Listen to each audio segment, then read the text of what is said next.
धनंजय मुंडेंना कृषी विभागाच्या आरोपापासून न्यायालयाने क्लीन चिट दिली आहे. आता उपमुख्यमंत्री अजित पवारांनी त्यांना पुन्हा मंत्रिपद देण्याचे संकेत दिले आहेत.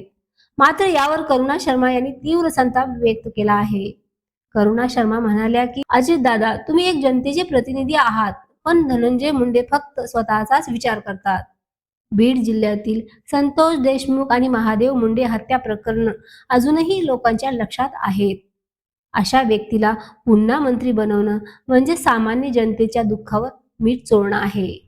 धनंजय मुंडेच्या विरोधात पुरावे हवे असतील तर मी स्वतः तुमच्या समोर येऊन दाखवेन.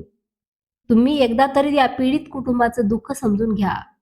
त्यांच्या कार्यकर्त्यांनी सामान्य लोकांचं आयुष्य उद्ध्वस्त केलं आहे.